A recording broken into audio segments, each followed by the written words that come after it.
Buy shirt, get money. No, other way. We get money. You send money, we get shirt.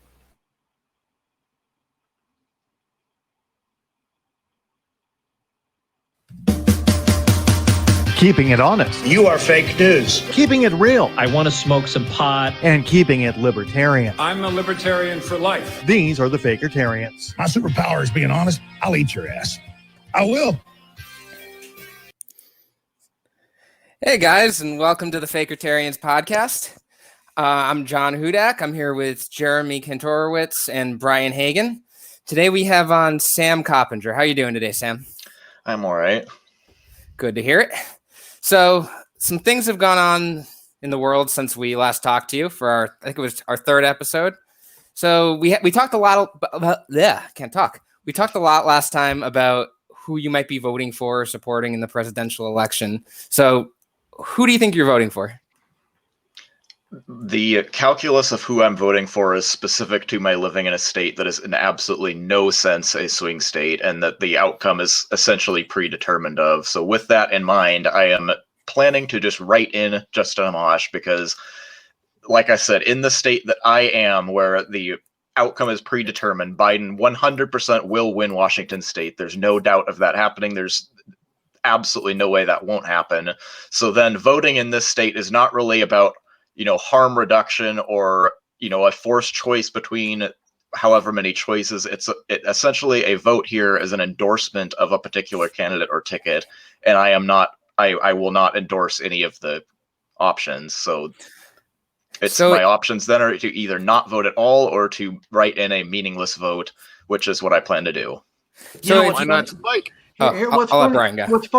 What's funny to me is, like, you sound really smart, Sam. You've used a lot of words there, but what I actually hear is Justin Amash still gets my dick hard. Okay. I don't know how to respond to that. So if you were in a swing state, would you vote for Biden? Especially with the addition of Kamala, it's it would be very hard to, but the fact of the matter is that Trump is a unique danger to the existence of American democracy, and I would probably have to pull the lever to, contribute to ending that nightmare as soon as possible, but I would feel absolutely dirty, and I would feel like taking a shower afterward. Do you feel like that kind of emboldens the Democrats for putting up bad candidates? Yeah, and that's exactly why I do not want to vote for them where I am, where I don't need to, where the outcome is predetermined anyway. So if I were to vote for Biden in Washington, that would just be saying, yep, keep doing what you're doing. This is fine. I support the decisions that you've made, and I do not, and I will not do that for that reason. So are there any candidates from the Democratic primary that you would have voted for? I'm just curious. Yeah, are we assuming the same libertarian ticket regardless? Yeah. Okay. Yes. Michael Bennet. I liked Michael Bennet. Why? He was probably the most libertarian in the race. He has a very he's not super far left like Bernie or Warren or something like that. He's more of a, evidence-based on economic issues, and he supports, upzoning of housing, and he's not quite as anti-gun as a lot of the other Democrats are, even though that's just a given that all of them don't like guns, but he's not as anti-gun as some of the others. He's kind of like, a more neoliberal kind of bent than other Democrats are. He doesn't really have the populist angle of like a Bernie or a Warren, and he doesn't have like the atrocious record on criminal justice of a Kamala or a Biden. He's probably the best of the field. There's still, plenty that I disagree with him on. And then, I supported Beto until he turned into Eric Swalwell 2.0, which was, I mean, I don't want to like rag on him too hard about it, except for the fact, he is an actual, politician, and that's part of his job is to get ragged on. But the reason that he made that strong pivot is because his hometown got shot up, and it was clearly a very emotional reaction for him, that just he was horrified by seeing his town that he grew up in shot up by a white supremacist terrorist, and said that just misguided move, but he thinks that just if we just take the tools for the job off the street, then nothing like that will ever happen, which everybody here knows is not a coherent point of view, but that's clearly seems to be what the case was for him. Correct me if I'm wrong, though, but didn't Beto have the mandatory national service plan prior to that? I forget the details exactly, because that feels like forever ago. I think he had flirted with the idea, but then had backed away from it when it got so much negative backlash, and he was like, okay, I understand why that's a terrible idea. John Delaney, though, was with that policy to the end, which is disappointing, because among the again, it's among the field, comparing them one to another, it's I don't really support or agree with any of them to any large degree, but it's just comparing them to one another. Delaney was also probably one of the best, except for that terrible policy. Yeah. I feel like a lot of the... Oh, Jeremy, you go. Sorry. Sorry. Yeah, how about... Yeah, I was just going to ask about Gavel. How'd you feel about him? I know he never really made it into the mainstream. I mean, he was kind of shoved to the side, even... more so than Orb Mother. Bless Orb Mother. God bless him. But how'd you feel about Mike? For one, I think it's hilarious that just Weems asked that question, because of course he did. But it wouldn't have been anybody else. Gravel isn't even the Gravel that everybody fell in love with during the campaign. Wasn't actually Gravel, the man, Mike Gravel. It was two Marxist 19-year-olds who were given permission by Gravel to run his social media accounts and run a paper campaign on his behalf. So it's weird asking, what do I think about Gravel? Because I don't really know very much about actual Gravel. I'm familiar with the campaign that was run by these two Marxist teenagers, and that's not that's a verifiable fact. That's not just a stupid thing that I'm saying. It was literally two Marxist teenagers who ran his account. You never saw his ads from 2008? There's the Mike. I thought it was Gravel, but maybe it's Gravel. I don't know. It's Gravel. It's Gravel. Okay. Yeah, but he has those ads where he was it's 10 minutes of him just walking with a rock away from the beach. Or there's one where he starts a fire and he looks really angry, and then it's just the fire for 10 minutes. I don't know. I'm not familiar with that. He was a favorite of Alex Jones back in 2006, 2007. He was on the Alex Jones show. He was in a couple of the Alex Jones documentaries. He was one that Alex Jones would yell, the mainstream is trying to keep the real voices of liberty down, and yeah, that's where I first discovered him and Dennis Kucinich, back when Jones wasn't a complete right-wing nut job and brought in all kinds of different angles. Well, that's an edge unity thing anyway. You'll still probably see, right-wingers and radical libertarians and other edge kind of people all, they all have a mutual respect for another. That's why you get a lot of people who the only politicians that they like are Trump, Tulsi, Bernie, and Ron Paul. They like all of them and no one else. Edge unity is definitely a very real phenomenon that we see, where we don't agree on anything, but we all sure hate what it is now. We all sure hate the establishment. So let's unite on that, and then sort our differences out later. It's this weird populist, reflexively anti-establishment thing. I really love edge unity too, but I think it's different than what you're talking about. Yeah. John Kudan here. I've got a question relating to your preferred candidate. I'm a real person, by the way. Yes. It's me.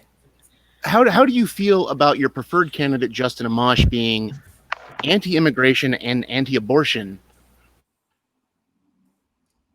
Was that for me? It sounded like you were talking to John. No. I am John. Jonk, actually. Oh, okay. Sorry. He's my son. All right. Okay. But it's for Sam. Amash is not anti-immigration. That's a gross mischaracterization of his position. He's very unique in the Republican Party. Well, he's not in the Republican Party anymore. That's because he realized he did not fit there. But he was very unique in the Republican Party in that, although he, opposed illegal immigration like everybody says that they do, he actually saw the solution to that as making legal immigration easier, which virtually nobody else who rails about illegal immigration wants to do, like Trump, where he's opposed legal immigration in every means possible. But Amash is pro-immigrant. He just wants it to be a legal process. I favor completely open borders, so obviously I don't align with him completely on this issue, or virtually any politician, of any status whatsoever. But it's still a mischaracterization to call him anti-immigrant, especially compared to the status quo. That's a cool story, bro. But give me why not Joe and Spike? Because they're not credible at all, and I don't even like Joe, and Spike is cool, but he's completely unfit for this role. Oh my God! Why Really? would you say that? just wow, yeah, By the wow. way, What happened? It's silence time. Yeah, I thought someone was about to say something. So, what's your take on Joe and Spike? Yeah, I just here's what happened there. I was just absolutely shocked and mesmerized that Sam went that route. I mean, I could expect, well, you know what? They don't exactly fit. And he's like, no, he's not even fit for the office. He obviously is. Of course he's not fit for the office. He would probably say himself he's not fit for the office. He openly ran as a joke the entire time. I don't think he's not even a slander. Hmm. When he was supposed to be Vermin's running mate, it was literally a joke campaign from the start. And he was open about that. Now it's like he's been thrust into a position that he never expected to be in, so he's having to run on a less clearly jokey kind of platform. But he wasn't joking from the start, though. I mean, he had the whole jokey get the attention thing, but his entire thing, like when he came on with the podcast with you last time, was like a draw in for people. I mean, he still talked about policy issues and all that. Yeah, but he might have been a joke for some other desired ends, but he was still a joke. And I don't think the main point was a joke, though. Regardless, I don't think a podcast host is qualified and credible to be vice president of the most powerful country. You're in not supporting the world. Dave Smith 2024? No, I'm not, unfortunately. I'm pretty sure they're on board podcasters. But so what we had was a qualifier for president now. Okay, so what we had in 2016, regardless of what you think of the candidates, what we had in 2016 was two-term governors, and for Hillary. Yeah, that's irrelevant to the point that I'm making. We had two-term governors, and then other experience even outside of that. With Weld had more, kind of connections with government, and whether it's considered a qualification or not, it's some people have a respect for business acumen. Gary Johnson built the largest construction business in New Mexico from scratch by himself, and then what we have in 2020 to follow up. What we have in 2020 to follow up two-term governors is we have a guest lecturer and a podcast host. Sam, stop droning on. You're an actual me. How's it going, guys? How you doing? Hey, Josh Smith. How are you, buddy? I'm all hopped up on pumpkin spice lattes. I figured I'd jump on and say hi. Hell yeah. You know what, Josh? There's nothing better than can't come fast enough. There's nothing better than tweaking hard on basic white girl freaking lattes, baby. John said he was drinking White Claws, so that's par for the course at this point. I haven't had a White Claw since last summer, unfortunately. I'm missing out. How you doing, Sam? How you been, man? Long time no talk. I'm all right. This just originated like 5 minutes ago, by the way. I'm surprised that I saw him in the comments and I messaged him. I'm surprised that he came on because I thought he hates you now. I don't hate John. John's a friend of mine. We don't hate him either. We have little disagreements. I'm John, by the way. Oh, hey, how's it going? Jonk, actually. Sorry. Let's see. Jonk Houdan. Oh, I like it. It's nice. It's my sock account. A lot account. of pictures there. You know how many of those I have. John is the king of sock accounts. You can get rid of 5 John sock accounts, and there's still be 20 more. It's just how it works. It's unfortunate. I should start ratting myself out from them. Be like, I think that's a John sock account. It's very possible. You should do it. You should. I just want to say it blows my mind every time I realize that like normies in the world do not understand sock accounts. I'm not going to get into my whole saga, but everybody knows that my life's been really turned upside down. Anyone who knows me. And one of the things that's happened in my community is one of my sock accounts like got exposed and people were like, was he living a double life? And it's like, LOL, no, I just get zucked all the freaking time. And you got to come up with new names. I can't believe that they actually think like double lives and shit. It's Facebook, y'all. I literally had a don't couple, have a but sock they've account at all. Not a single one. Not a single one. There is one that I can use sometimes that I share with somebody, but that's it. Huh. But I don't actually I hardly use it unless I'm looking for something. So I don't. People think I have like every sock that comes into Fakertarians is always like that's Joshua Smith, and I'm like, okay, okay. So Josh, I have to ask the question here: does Dave Smith know you're here? I don't know, man. I don't know. I really don't know. Me and Dave haven't talked. Prepare for the fallout. Me and Dave haven't talked much. You're about to face some social consequences for even be very careful. We haven't talked. I don't know. We haven't talked. I mean, you don't know why Dave won't come on here. We offered. You come on with Andy Craig. It sounds like Andy Craig and him are going to have a discussion. I'm excited. Yeah, they're doing Lions of Liberty. I think Andy has COVID right now. But really? Yeah, he was posting about that the other day. That's scary. That's unfortunate. Yeah. I know he's got some other health issues, so that's kind of scary. Hopefully he's all right. I hope you're all right, Andy. I know you don't like me, and I don't like you much either, but I don't want you to die, so I hope you're okay. Right. I just really wish Dave Smith would come on here and do a cooking segment. I mean, that's all I freaking ask of Dave Smith. If he'll come on here and do a goddamn cooking segment. I just want Gary North gardening. Oh, me too. I want Gary to bring the stones, baby. You guys are such a meme. I love it. We really are. We try. I mean, my whole life, Josh is a big meme. I know you're having a rough time, buddy. I'm sorry about that. We've had our differences in the past, but you don't ever want to see anybody in pain and have a rough time. I know that. And Josh, I've always said this to you, man. I like you personally. I really do. I have no animosity towards you. We have disagreements on stuff, but I never dislike you as a human being. I appreciate that, man, and same to you. Absolutely. Thank you. Same to you. You've never really been a horrendous person to me. There's some people out there that have done some horrendous shit to me. So nobody on this show really has ever been like that towards me. I mean, Sam has said some things, and I've even seen Sam against his better judgment defend me on things every once in a while. So, but not recently. I haven't seen Sam in a long time. Just be glad you're not a furry, then. Josh, my sympathizer.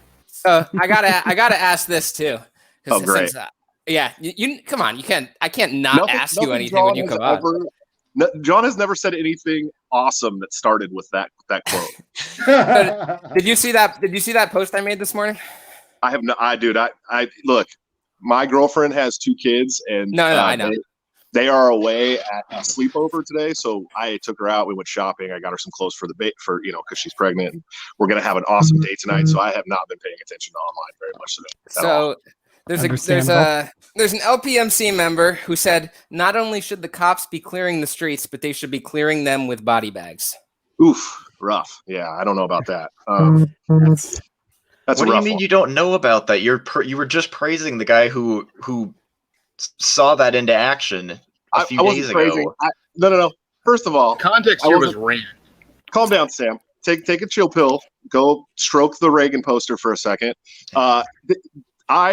I am not praising the kid, and I've said repeatedly that I think his politics are shit. But after watching the videos, all of the videos, including the ones that came out yesterday of him actually giving aid to hurt protesters, I think that the argument that he wasn't trying to defend himself falls apart horribly. I really do, and I'll say it again right here on your show. I think it's stupid to try and completely demonize this kid because you don't agree with his politics. He didn't go there with the intention of killing somebody. I'm sorry. It just wasn't his intention. There's plenty of armed protesters that go to all kinds of protests, including leftist protesters that go to protests armed. You have people like the Black Lives Matter 757 and Black Guns Matter. And I mean, it's not just this kid. I mean, a lot of people go there armed. He didn't go there with the intention of killing anybody. I don't think after reading the laws that he broke a ton of gun laws. He may get a misdemeanor A for open carrying. I'm not sure. That law was pretty gray, and I'm not a lawyer. John would probably know more about that.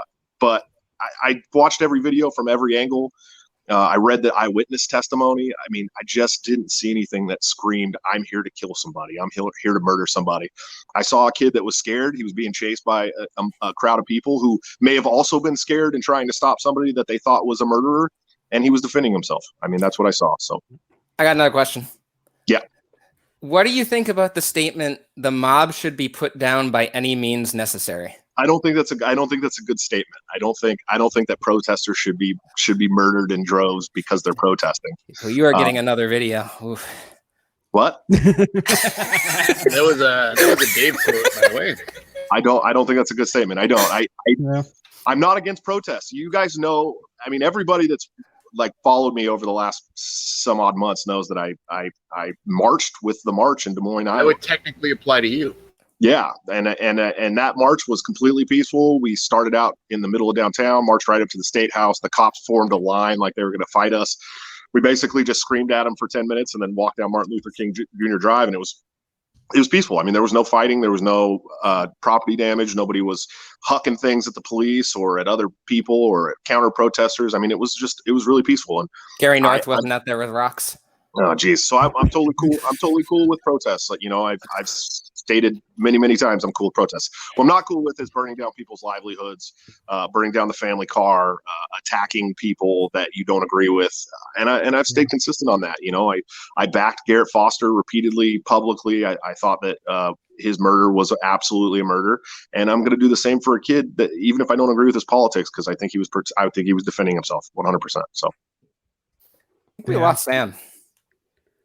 Yeah, he took. Yeah. Well, thank you to Sam to coming to the Josh Smith interview. It was very nice of him to show up. Yeah, thank you for showing up, Sam. We appreciate you. Yeah, he just got grumpy and dumped, man. He took off. He's a sad boy. That's okay. He's like 19 or something, isn't he? Isn't he like a little kid? No, he's 12. He's 12. Is he 20? Is he 21 yet? Can he actually go to the bar? Or Yeah, well, I he's guess not. 21. He might That not. came- Nobody could go to the bar in Seattle right now. That's for sure. I think he drinks beer like once every couple months, and then he's like, "Ooh, look at me! I'm drinking beer." Drink was Mike's Hard, dude. Where you at, Sam? Come on back. I don't think he's coming back. Oh. Oh, this is sad. Sorry, I mean, guys. I'll try to get him back.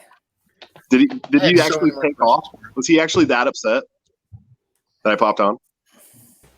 I don't think it's you. I think it's the fact that we do this to him every time. Because we did this when when this with he came out Spike. last time. We just had like 10 minutes in, we just had Spike pop in. Like, I asked him what he thinks about Spike, and then Spike just pops up and gives like a 30-minute campaign speech. And he whined about it for months. Did you guys see my girlfriend? Say hi. I did. Hello there. Hello. Yeah, after we had Spike pop in when Sam was on with us, he whined about it for 6 months. Oh, come back on, but are you going to have Spike on again? He's such a baby. We didn't have Spike on. No. We didn't violate any kind of agreement there. He'll never. No, he'll, we he'll did never not. have. I don't think he'll ever pitch a bigger fit than the Fakertarians brackets that you guys put out. Yes, I just the don't brackets. I don't think it'll ever be worse than that. He was legit very upset with everybody. Very, very mad. Anyways, I gotta get going because I'm getting ready to go on a date and stuff. So I love you guys somewhat, and I'll talk to y'all later. Okay. Hey, Hey, for Josh. popping on. Josh. It was really good seeing you, and I want to say to you, thank you for reaching out to me personally. That meant the world to me, Josh. Of course, Thank you. I'm glad that you're hanging in there and doing all right, man. And nobody wants to see you hurt. So Thanks, man. Sorry for the trouble we got you in. I'll survive. See ya. Bye, buddy. Come So back, Sam. I'm trying to get Sam back in. Let me send him the. Is he crying? No, he's just mad that we. Sam, we love you. Come back. Come on, Sam. Oh, we know we bully you out of love. It's not. I really didn't No. plan that. I was just like, oh, I wonder if I saw Josh in the comments. So I was like, I wonder if he'd want to come on. Oh, I kind of going back to the. There we go. Going back to the Kyle there thing. he I mean, Josh Smith's show. I'm sorry, I must have read the schedule wrong. I thought that I was today and Josh Smith was some other time, but I guess I accidentally wandered into the Josh Smith interview, so I apologize for that. That was my bad. Wait a minute. I thought this was the Sam Coppinger show. No, we must have both gotten the wrong schedule because clearly this is a Josh Smith show. This was the episode in which we all watched Josh Smith defend a domestic terrorist. You're telling me this week we got in the wrong schedule. You're telling me this isn't the Gary North stoning hour? No, it was Josh Smith defending terrorism hour, and we had just all gotten the wrong schedule. I don't know who sent that out. It was just imagine a show where Gary North just gets really high, and it's called the Gary North Stoning Hour. John, I was just gonna say, can you imagine the zany antics that would happen if you got a memo that there's going to be a stoning with Gary North, and you're like, oh, hey, dude, I'm gonna go get stoned with Gary, and you show up and you're like, oops. Okay, so Sam, I want to hear your take on what. Because I was going to ask you about the Wisconsin shooting anyway. I want to hear your take on that since Josh just gave a take. My take is that if you get in your car, or your mom's car, as it were, if you get in your mom's car, drive 30 miles away to some place that you don't even live, in a neighborhood that you're not even part of, with an assault rifle, as an aspiring cop, okay, a semi-automatic rifle, and go and drive to a place where you're not even a part of the community as a cop worshipping person in the midst of a protest against police brutality and systemic racism. You are going there with the intention to kill people. That's clearly what he did. The first murder was just that, a murder. It was not in self-defense. And then the following ones, of course, people were attacking him because he had just murdered somebody, and that does not count as self-defense either. It's not self-defense when you're trying to fight off people who are attacking you because you just killed somebody. I think legally it comes down to what happened for the first shooting. Like, I mean, there might be I've seen a few videos. They're kind of grainy. It's hard to tell. I mean, I think the guy's an idiot. Don't get me wrong. I think there could be a self-defense claim. It really depends on that first shooting. Like, if he was in fear for his life, or fear that the guy was going to take the gun from him. Oh yeah, because that's never been exploited before. I feared for my life. That's it absolutely has the master cry of all police. He's got that down pat for sure. The eyewitness statements and the videos seem to support self-defense so far. I think it's best to reserve judgment and not call somebody a domestic terrorist. He's a domestic terrorist. I will absolutely am completely comfortable calling him a domestic terrorist. I mean, my thing on it is, should he, as a 17-year-old kid, gone over there and I don't care what age he is, right? I guess I mean, that's the thing is, should he have gone over there? Probably not. Carrying a gun, what he knew was not legally. I mean, you can have more about the legality of the weapon either. I'm with you on that, Sam. Yeah, the point is that he drove to a protest explicitly opposite his politics, which he obviously knew in advance, and he went there with a gun he went there with a gun to kill people. He knew that's exactly what he was doing. That is exactly what he was doing. He did not right now is that he drove to a auto dealership specifically to defend it with a friend. Oh, okay, what a hero. I'm sorry. Clearly, this is a man who should be praised and worshipped by libertarian ranks. I don't think he went there with the intention to shoot protesters. And that's why he went there with a big gun, because he didn't intend to shoot anybody. In context being that there was an auto dealership that was burnt the night before. All the cars were torched. Oh, okay. Is that thing about him working somewhere, is that confirmed? Because I've seen that some places, but I feel like there's so much misinformation. Sorry, what did you say?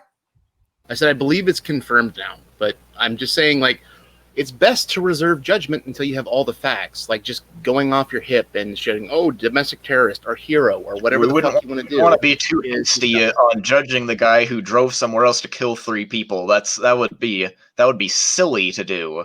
It would be silly to jump to any conclusions about a guy who murdered 2 people and shot another. That would be ridiculous.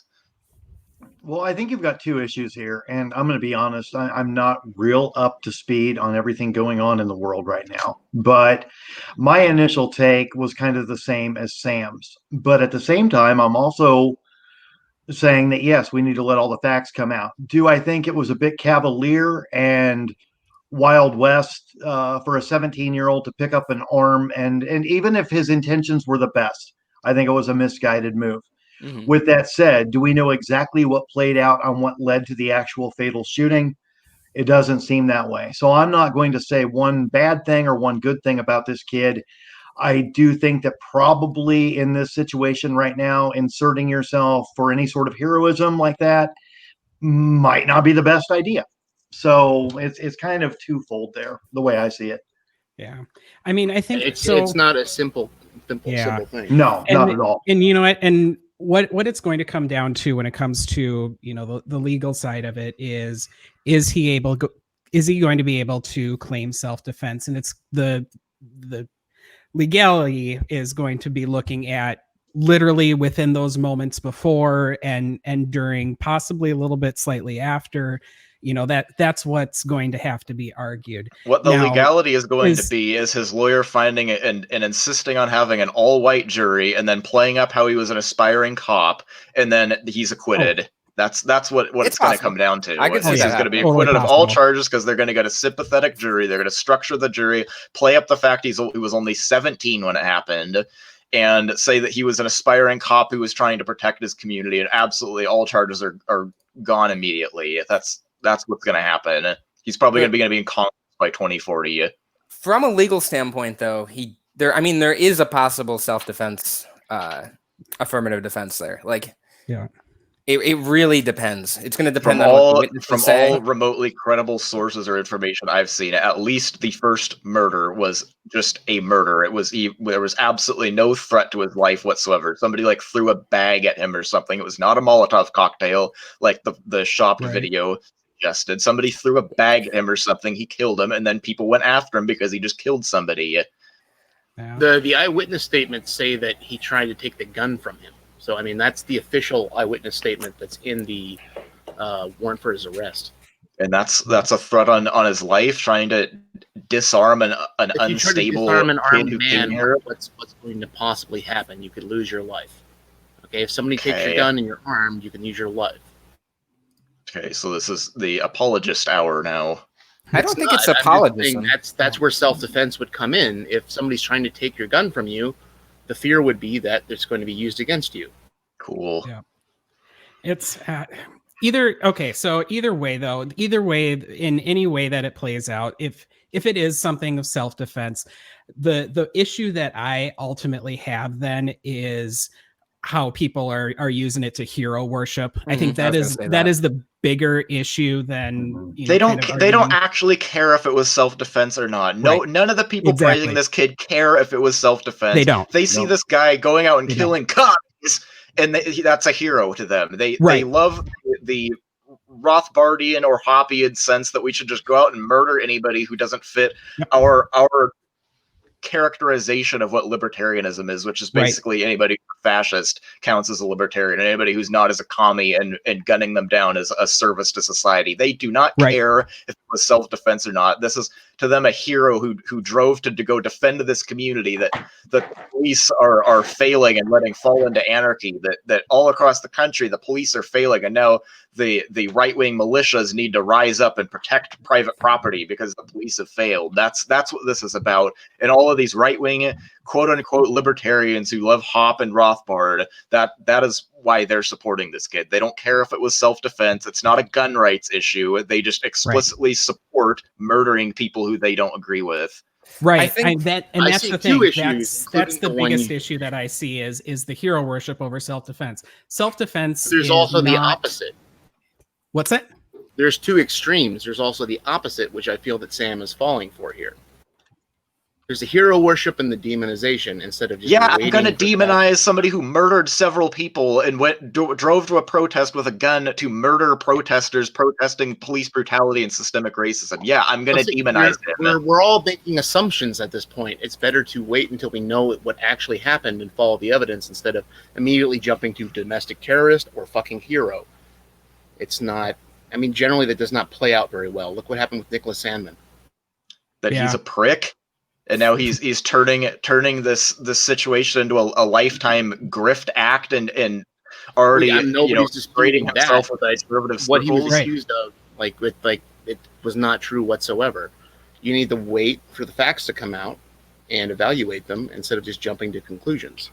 And Cool. He's still some stupid racist conservative prick kid. I could not care less about him.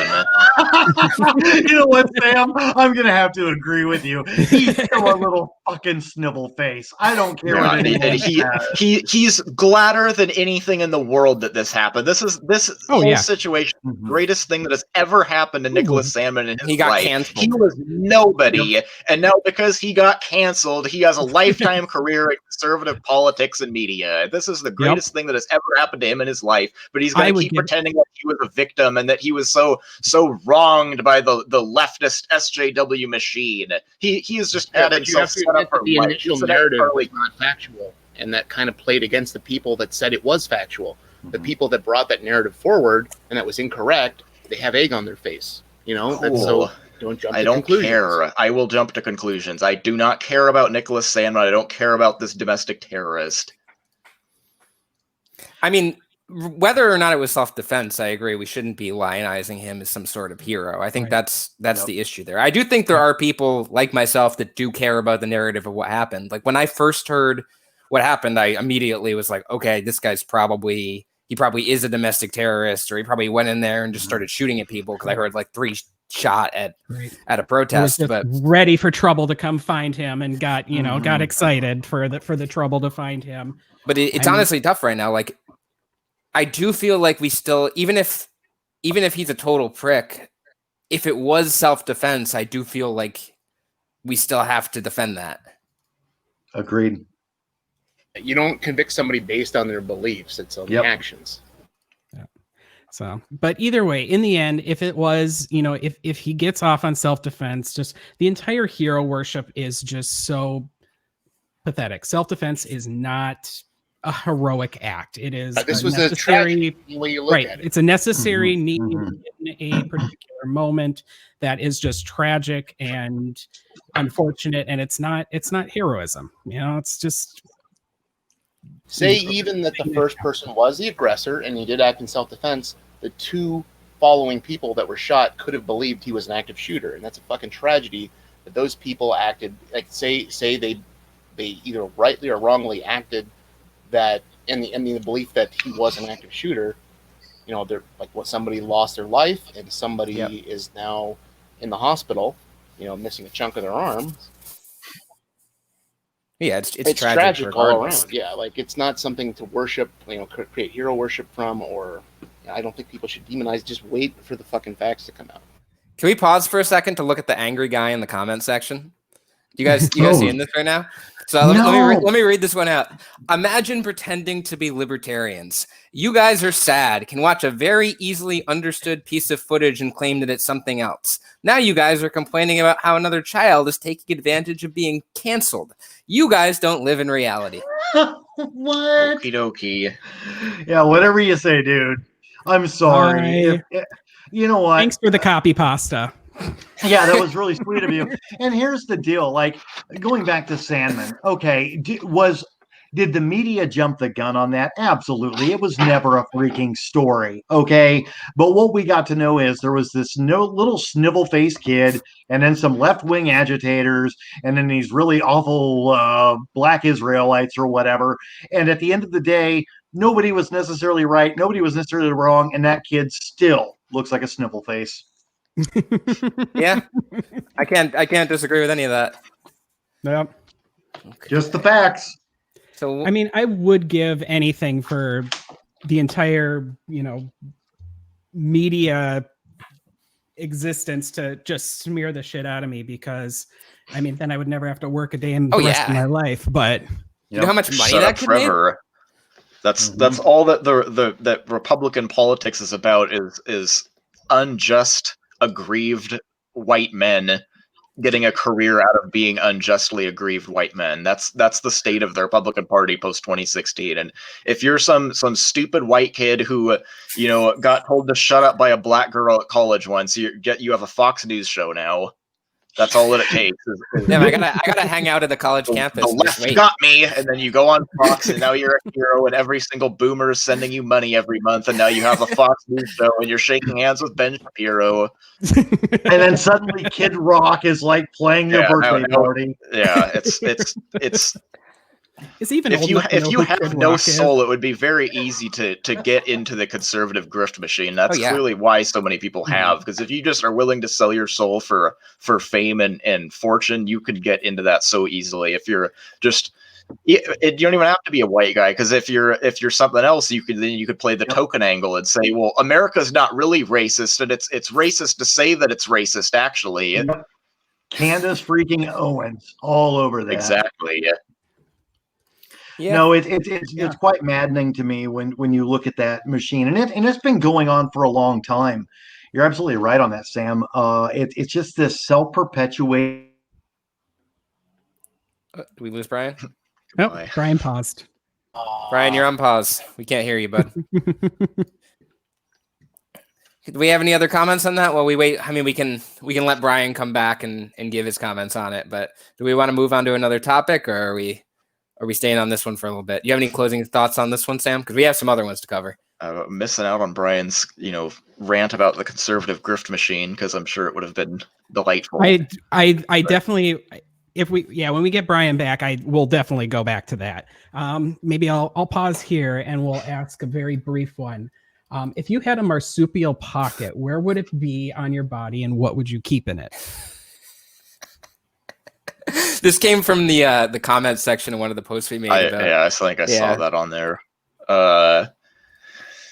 Is this a requirement? Well, what does it say? You must have a marsupial pocket. Yeah, if you had it, where would you want it? Maybe like a small one on the thigh. Maybe that's probably most easily concealable. Fuck no! You gotta go for the You chest. could use it as a You get the holster. most coverage. You're gonna you can carry the most stuff. No, you could use it as a holster right on your thigh. Yeah, I mean, I get it. Fit a little I mean, thigh would derringer be in there. convenient. Be like a pocket, kind of. Yeah, that'd be kind of cool.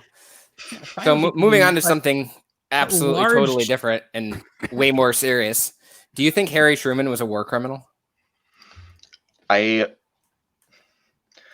admitted it once. Fucking don't back down. I said that it was probably a war crime. Just by definition, I feel like the definition of a war crime would be targeting civilians, which is clearly what both of those bombings were.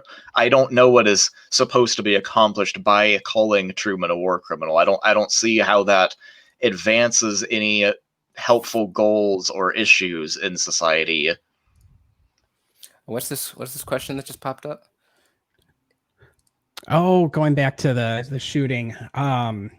I think some people would. I would want the facts to come out. Yeah. I don't think the Proud Boys have anything to be proud of, and I think they're complete assholes. But I don't think if they're actually not being violent, I don't think they deserve to be shot. If you want an inverse of this situation, look at how people responded to Garrett Foster. Yeah. These same people in the Libertarian Party that are now, they're all like, oh, this guy's a hero. They were so fucking awful about Garrett Foster. And he's one of our own. And they just trashed him. Yeah, I remember it was weird seeing that Garrett Foster shared one of our posts a week before he died. It was kind of surreal. And he shared a few Eat the Police posts, a couple of Fakertarians posts. Yeah, he was a follower of ours. Every single page that I'm involved in, Garrett had shared and had been actively involved in.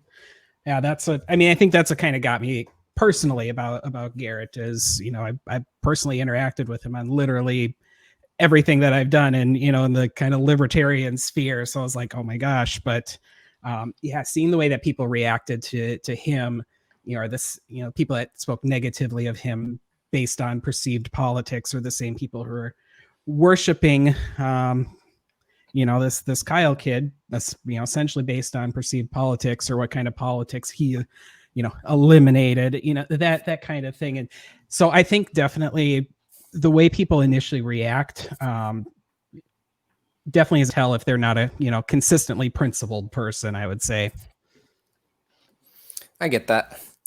So going back to Truman, I would say that matters because the truth matters.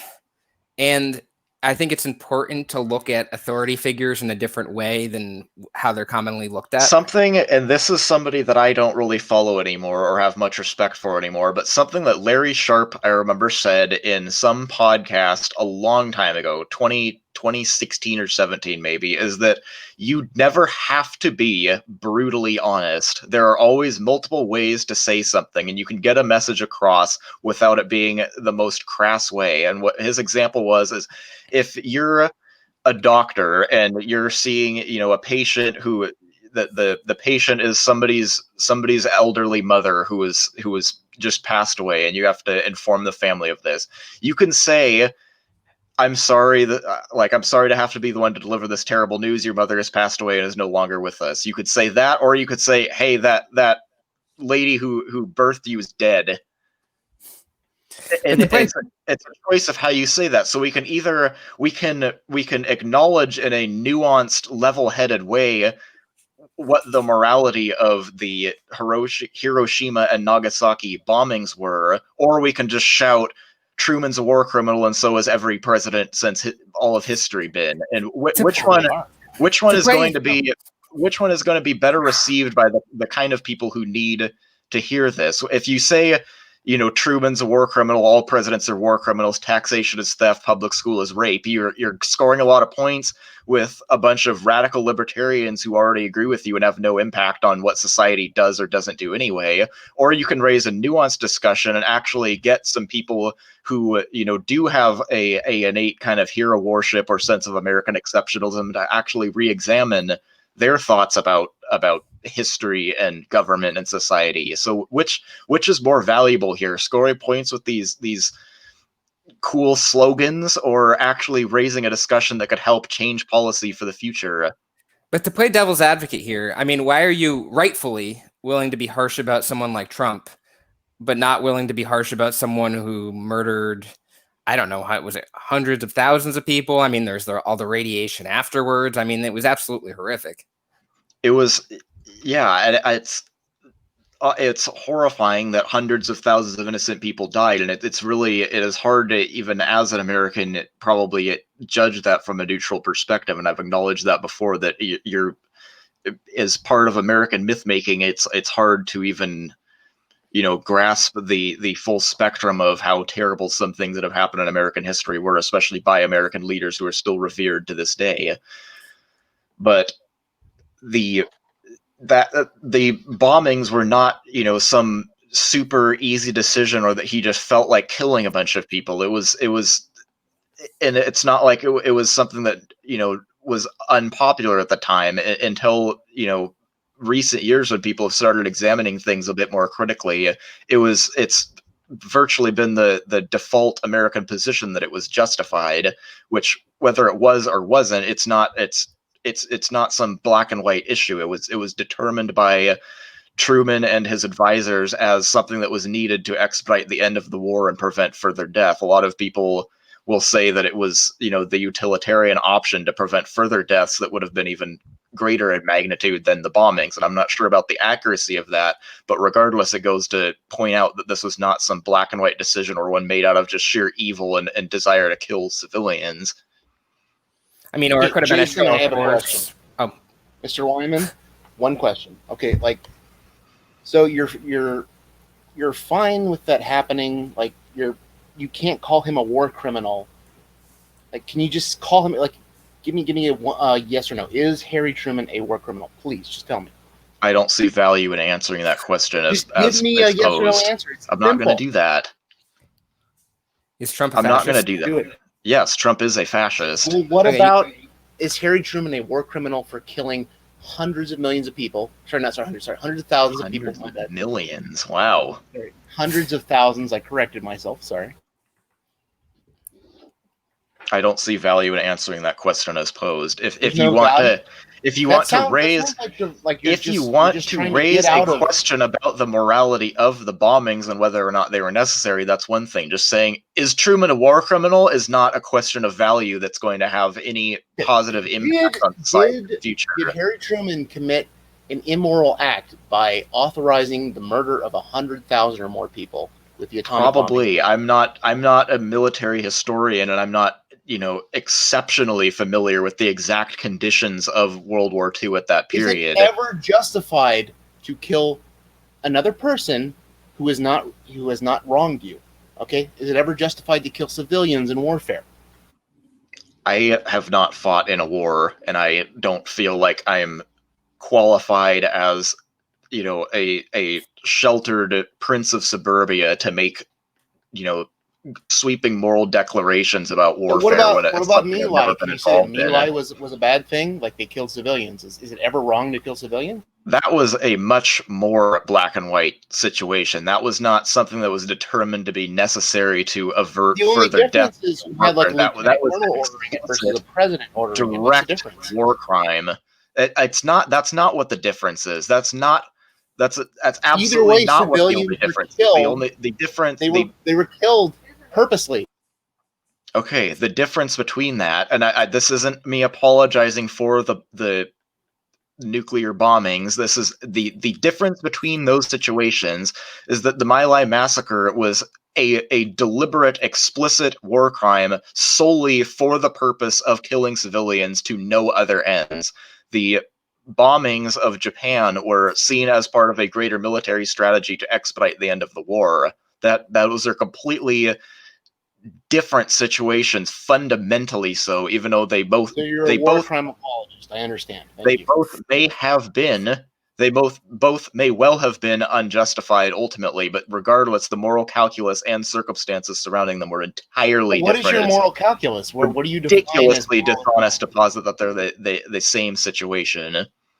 So I don't get the I don't get the hesitation in calling him a war criminal. It's not like I'm asking you to like put out an ad saying he's a war criminal or make your change your page name to Harry Truman is a war criminal or having Joe Jorgensen up on stage. You know that you Harry would love Truman's that. a war Don't criminal. pretend you wouldn't love that. I'm not saying I'd hate it, but I'm not asking you to do that right now. It's literally like a question in a philosophical discussion about Truman. I'm not asking you to buy ad time or devote all your time to saying he's a war criminal. So what is your objective purpose for asking me this question? What do you hope to derive from my answer to this question? It's an interview. We're asking you questions. It's if you answer them. That's how this works. Yeah, but what's the purpose of that question? What do you think is achieved by saying that Truman is a war criminal or not? So I'm the one who needs to determine this? No, it's your opinion. Your opinion. Was it yes or no? Is he a war criminal? You could say yes or no. You could say, no, I don't believe he is. Yes, I believe he was because he killed hundreds of thousands of people. I'm not going to answer either of those. Why do you lack the courage to answer that? It's not about courage. It's about a nuanced and productive view of history that I do not think that this question either it's justified assists. or it's not. Which is it? This is the opposite of nuance is black and white thinking like this. No, something can be justified or unjustified. Which is black and white, unnuanced thinking. Yes, but that's how it works. Is either something is moral or immoral. Not really how it works. There may ultimately be some determination, but just declaring it as somebody who had nothing to do with gymnastics to avoid saying something that you agree with. Like that you agree that it was wrong. You agree that. And I agree to that. I've seen you type that to us in the comments. You agree to that. You just don't want to say it because you don't want to be caught on video saying that Harry Truman was a criminal. Harry Criminal was a war Truman. Dude, I'm like, yes. He almost said it. We almost got him there. I'm just going to change some of the words around, like re-slice the video. Almost. Yeah. Harry Criminal. He was a very hairy criminal, by the way. Okay, so we can move on to another question. Jeremy, did you have anyone? Because I know we have that question list. Do you have anyone you wanted to throw at him, or do you want me to pick one?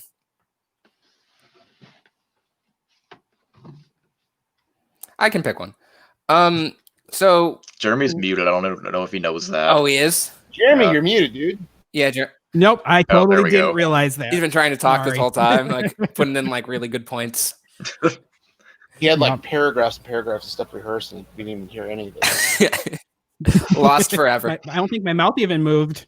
So, what's your take on abortion? Because I know I've seen you talk about it a little bit, and I know there are the issues with Justin Amash kind of being against it, and I know those have been brought up. So I'm curious exactly where you stand. I really, really, really do not like talking about the issue because it makes me just very uncomfortable, and just regardless of what my views of government are, and I will get to that in a second, just because you've asked and it's a valid question. It makes me very, very uncomfortable. I think the thought of it it repulses me, and it makes me very uncomfortable to even think or talk about, and that's just how it is, and that's what it is. Politically, I think that this is one of very, very few issues where there are actual valid libertarian cases for both sides to be made. There are not a lot of those. People think immigration is one. It is not. This is one that I think there is at least a valid argument to be made for both sides, in that women obviously have bodily autonomy, as do all people, and should not, be subjected to being, just fertilization chambers to grow this human being against their will. But the argument can also easily be made that the, fetus, especially once it's reached a certain point in development, can be seen as an individual person who has rights as well under a libertarian ethos. And so those rights come into contrast with each other, and it's I think there's legitimate determinations to be made from each side as to what the proper course of action in that regard is. Having said that, my position would be, assuming if I was in power, I would never seek to overturn Roe v. Wade or anything like that. That would absolutely not be something I would do. I would resist doing that. It is, the law has been settled on this issue. That is what it is. And I think that probably it should probably be, the first trimester allowed, and then after that only in cases of, the usual exemptions of either danger to the mother, or, horrific birth defects, or, rape or incest, or, mother's 13 years old or something like that. Yeah. I can understand people having disagreements on that. It's a very complex issue. Well, and I even think the medical community even has a general consensus on that. I mean, getting a later term abortion isn't like you don't walk into a Planned Parenthood and have it done. Like, it's the later you get, the harder it gets. I'm fully aware too. Anytime I even signal any discomfort or anything with abortion to any level, you get people saying, oh, well, the only late term abortions are either the only or 99 point however many percent are, only when there is, danger to the mother or something like that. And that's perfectly understandable and fine. But I rarely hear those people say what their opinion would be of a completely elective abortion with no health cause or anything at 8 months. Would they be comfortable with that? That's something you never hear an answer from. All that you hear is, well, nobody ever does that. Okay, but what if they did? Would you be okay with a abortion of a completely healthy infant from a completely healthy woman at 8 months? I think there's a difference between if you personally like it or are okay with it, and whether you think it should be legal. Like, there's two different. Yeah, issues. I understand that. It's and there are tons of libertarians who share my discomfort with the issue, who regardless favor 100% completely elective at any and all point. Which that's me.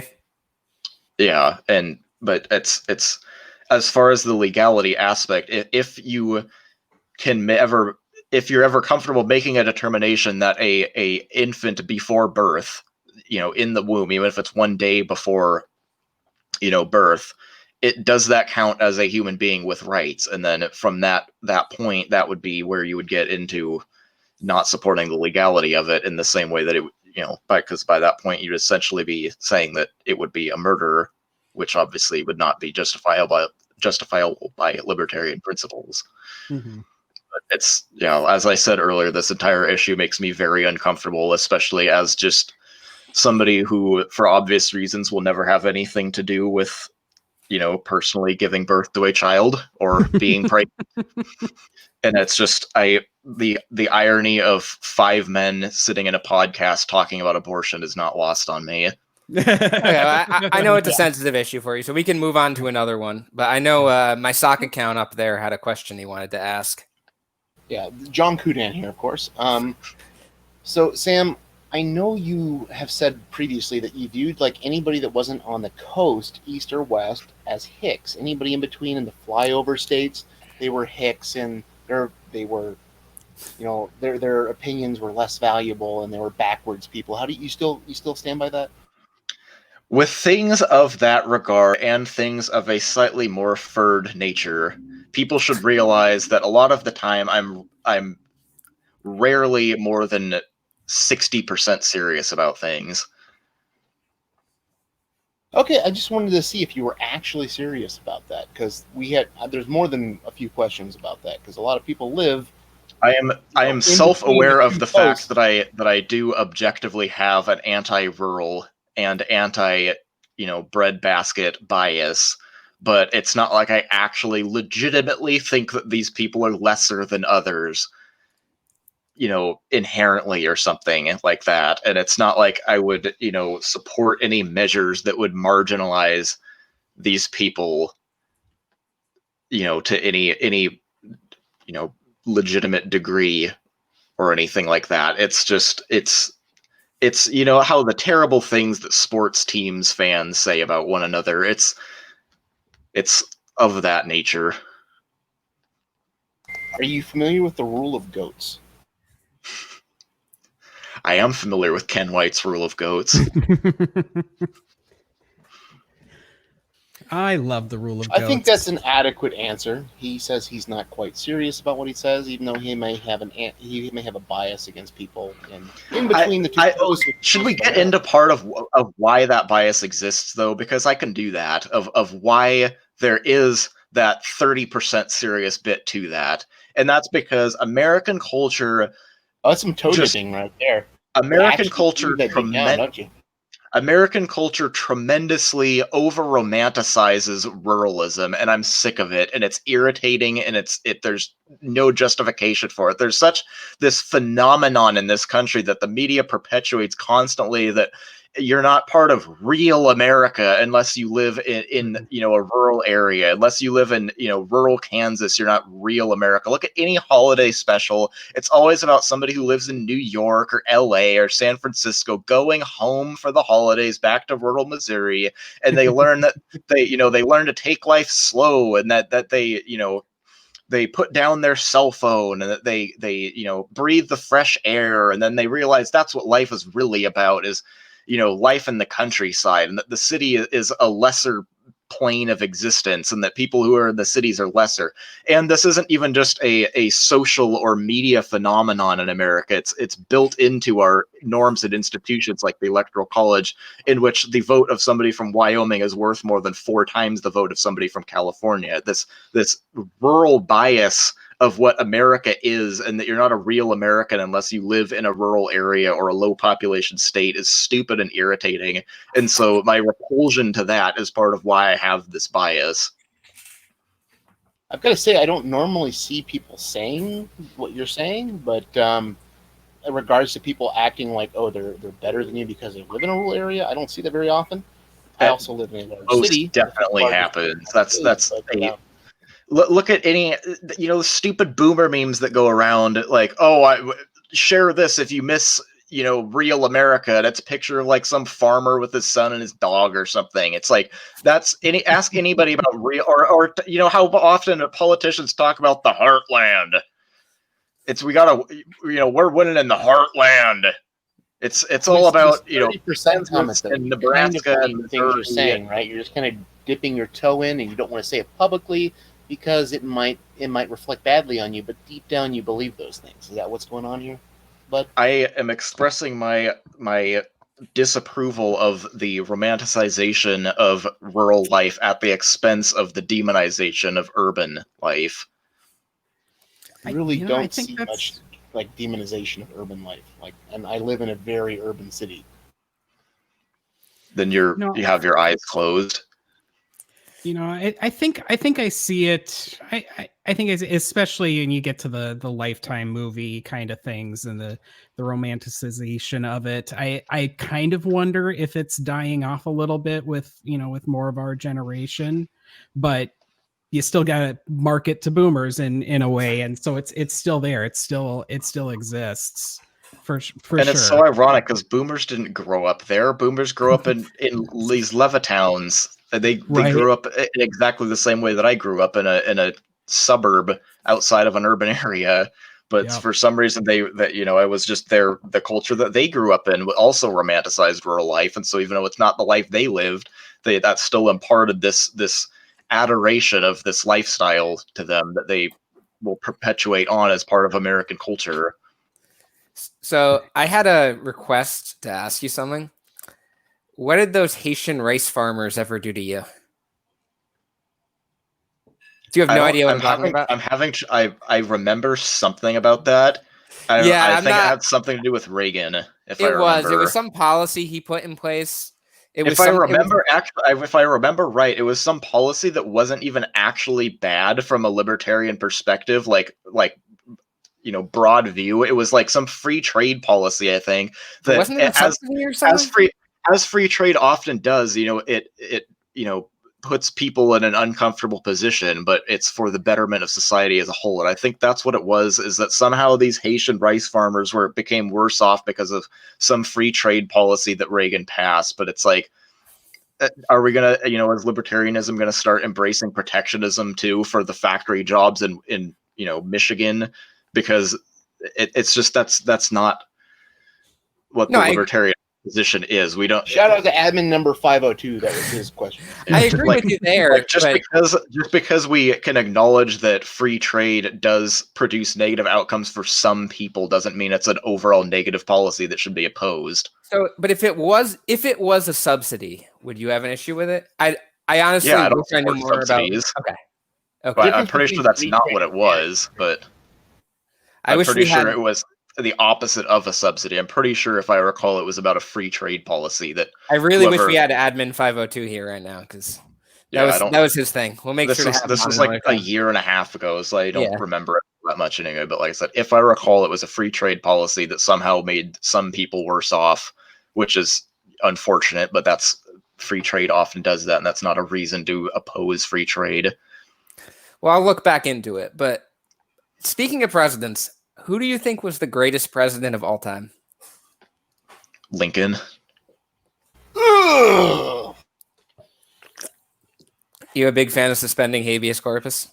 I'm a big fan of preserving the American Republic. I mean, I get the fighting slavery part, but why preserving the American Republic? I don't see anything particularly libertarian about that. Yeah, because you're a dumb anarchist. But the fact remains that the American experiment is the American Constitution is probably the most most libertarian governing document ever, put into place in any country. Federation. I mean, that's like saying the tastiest piece of shit. Okay, well, regardless, the Constitution is probably the most libertarian governing document of any country in human history, and preserving the American Republic is of the utmost interest to anybody who truly has a respect for liberty as put into practice.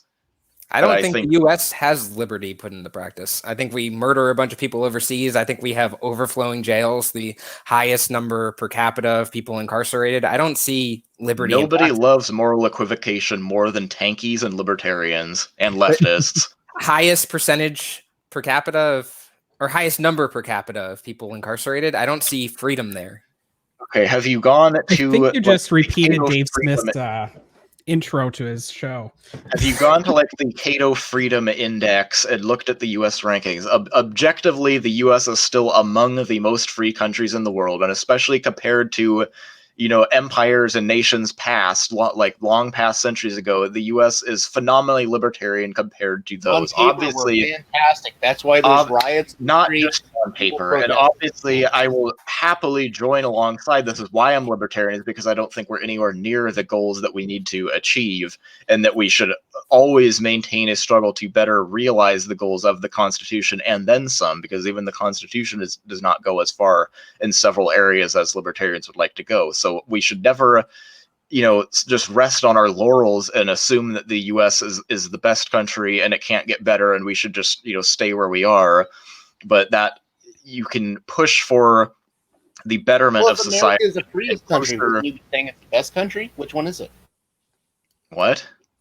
Well, you said America is not the best country, but you said it was the freest country. Which is it? Is the freest country the best country?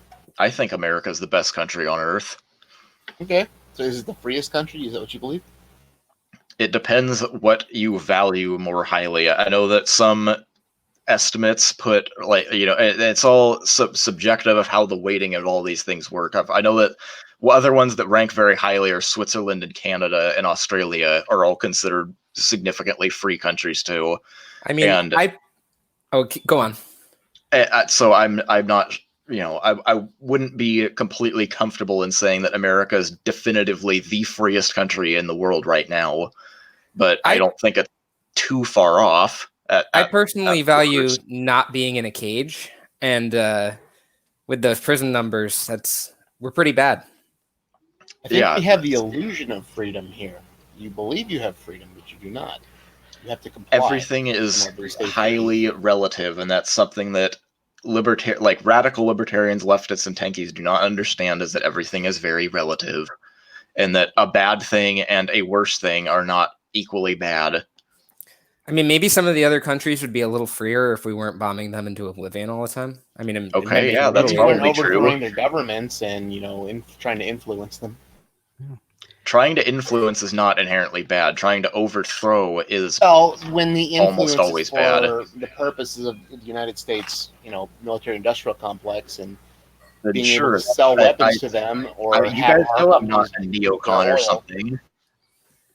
I'm not a neocon, so what is the even point of this? You know that I already agree with you on this. What's your take on Iran-Contra?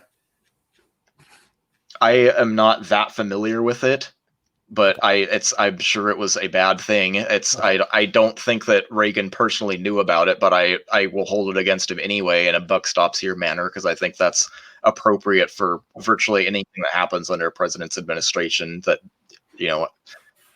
Harry Truman comes back around again. The buck stops here. That was he had coined that phrase. The war crimes stop here. Well, Harry Truman literally ordered the atomic bombing. Okay, regardless. I shouldn't have mentioned it because in our background of this again. But anyway, no, it was not justified, and it was a bad thing, along with many, many other bad things that Reagan has done that I have publicly acknowledged are bad many times. So you can say that Iran-Contra is bad, but you can't say that the atomic bombing is bad. He said it was bad, but he won't say it. He won't. He's acknowledged that it might be a war crime, but he won't say that Truman's a war criminal. Which because I don't think that's productive. Yes, it was bad. Okay, so he did a bad thing. It was immoral, correct? Is Truman bad? I just, what does that mean? That's such an ambiguous word. But you just said that the atomic bombing was bad. So applying that same definition of bad, is Truman bad? Well, okay, so it's just, you could do this with anybody and take one issue and say, you could take one bad issue and say, is the person bad now? It's like everybody's done a bad thing. But is Truman bad? It's in the sense that virtually every politician is bad, sure. It's just that's such an ambiguous, meaningless Not every term. Politician authorizes fucking bombing thousands of people. Yeah, I mean, he's pretty up there on the bad list. That's not even covering Operation Meeting House, the firebombing of Tokyo, which killed about 1 million people. Okay, but he also, had the Marshall Plan and started the ball rolling on civil rights legislation. And just because you do something that you think is good, if you did something incredibly evil and terrible before, that does not redeem you. It doesn't necessarily, and I would agree with that, but it does mean that there's a more complex moral calculus at play, and that you need to sit down and actually weigh the factors rather than just make a determination based on a single issue, because people are very complicated. Whether or not he did something, all of us as libertarians does not invalidate whether or not he's a war criminal. Virtually all of us as libertarians hold great fondness and respect for, George Washington and James Madison and Thomas Jefferson, even though they, engaged directly and personally. We acknowledge the bad. We acknowledge the good and the bad. I'm acknowledging the bad. I've acknowledged the bad. I said the bombings were bad. I've said Iran-Contra's bad. I've said the drug war is bad. I've said ignoring the AIDS crisis is bad. Yes, he did a bad thing. I just said that. Was it a war crime? Yeah, probably. There you go. War criminal. We got it. This is nothing different than I've said before. He said it was a war crime before. Yeah, his dog doesn't like Truman. Yeah, my dog fucking. He said it was a war crime before, but he wouldn't say that Truman was a war criminal. So I think we're still kind of at an impasse here. But what can you do? What should we talk about next? Let's move on. A war crime. Are they a war criminal if they commit a war crime? Can we have questions from people other than Junk? Okay, he's a good guy. I've got one. Junk is a great guy. I appreciate him. So I've got one. We kind of talked. I kind of talked about this in the group earlier this week, specifically about Dave Smith or just in general the podcaster. For 1 second, can I point out that I got Josh to condemn a Dave Smith quote, and he's going to be so mad. Yeah, it's whatever. But yeah, no, Jeremy, I remember you punting that question to this about whether or not we can make a determination and say Dave Smith is alt-right. Not just Dave Smith panders to the alt-right, which anybody of any seriousness or moral worth whatsoever can already say. But can we say Dave Smith is alt-right? And that seems to be something that most of you guys are not comfortable saying, whereas I am entirely comfortable saying that. Here's the sticking point: is whether or not we believe that Dave Smith is genuine in what he's saying. So he may personally not be alt-right, but he's definitely pandering to them. He could be alt-right. Do we need to bring back the rule of goats again? But what he's doing is definitely he's appealing to the alt-right. He's trying to bring them into the party. It's paleo strategy 2.0. Yeah, that much is absolutely obvious. I think that there is enough evidence to conclude that Dave Smith is alt-right, and I'm not really going to object to anybody saying that either. Fact number one for that for me is the quote that John had posted from episode 400 and whatever, where they were talking about Stefan Molyneux and racial IQ statistics, and Dave Smith explicitly endorsed the pseudoscientific myth of white supremacy through IQ statistics. He's explicitly endorsed that. He was like, yeah, that's true. It's scientific fact. What are you going to do about it? Like, if you want me to believe it, then make an argument or something. He tried I will give you that game that it's totally legitimate to call him alt-right. You can say he is. Maybe he not actually is deep down. He might just be pandering, but I could see the. It's like, well, who's to say anybody? It's like you could say, Hitler was just pandering. Then it's I was going to say people can't be judged by their own actions and words. It's like, then what are we even doing? I wanted to bring up that quote because he tried to play dumb after it. So yeah, he was like, well, I'm not really sure what to do with it. I don't talk about it very much, but yeah, and he was like, well, I don't know. He was totally defending Molyneux, point blank, not even. But then he was like, well, I don't know how much is race and how much is environment or something like that, but he was totally defending what Molyneux was saying about it. But he does those little things like that, and I mean, well, yeah, personally, because even just doing it, the tiniest little thing is enough for people like Josh to go, oh, well, he's not really alt-right then. It's just the tiniest little speck of something of plausible deniability that's enough for them to feel good about. Because somebody on Josh's tier will probably not be a fan of Molyneux outright and won't say that he's good, but they are completely fine with somebody praising him as long as they give one crumb of plausible deniability at the end.